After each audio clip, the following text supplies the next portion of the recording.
এই যে আমরা কথা বলি, লিখি, কাজ করি, লড়াই করি, ঘুরে দাঁড়াই, স্বপ্ন দেখি, এর কিছুই কিন্তু হতো না যদি আজ এই দেশটা না থাকতো। ৩০ লক্ষ মানুষের আত্মত্যাগ নিশ্চিত করেছে আমাদের বেঁচে থাকা। অযুত লক্ষ নারীর বিসর্জনের উপর দাঁড়িয়ে আমাদের সমস্ত অর্জন।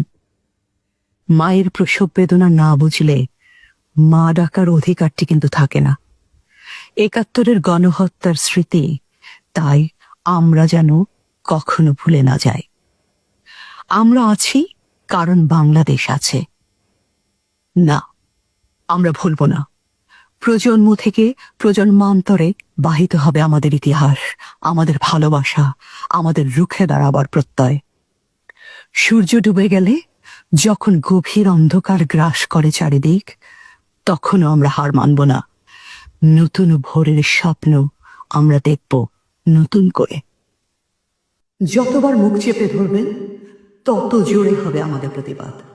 যতবার আঘাত করবেন, তত মজবুত হবে আমাদের প্রত্যয়। যতবার ভোলাতে চাইবেন, তত মনে রবে।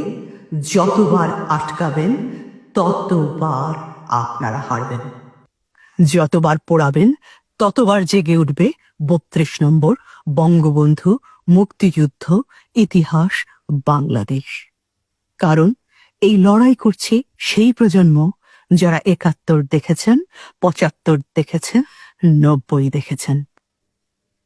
বেলা যায়, পায়ের আওয়াজ ওই পাওয়া যায় টের, কও বিলম্ব কিসের। যখন শকুন নেমে আসে এই সোনার বাংলায়, তখন সমস্ত নদীর অশ্রু অবশেষে ব্রহ্মপুত্রে মেশে। আবার নুরুল দিন একদিন কাল পূর্ণিমায় দেয় ডাক, জাগো বাহে কণ্ঠে সবাই। কি ভেবেছেন আমাদের পতাকা কেড়ে নেবেন? জাতীয় সঙ্গীত বদলে দেবেন? মুক্তিযুদ্ধ মুছে দেবেন? হবে না, বরং আপনারাই মুছে যাবেন। ইতিহাস সাক্ষী, রঙ্গমঞ্চে আলো হাতে মুক্তিযোদ্ধারা যখন সার বেঁধে দাঁড়ায়, তখন যুদ্ধাপরাধী রাজাকারদের বাতি নিভে যায়। শেষ পর্যন্ত পতাকার আলো কিন্তু নেভে না। সবুজের বুকে লাল সূর্য জ্বলতে থাকে অবিরাম।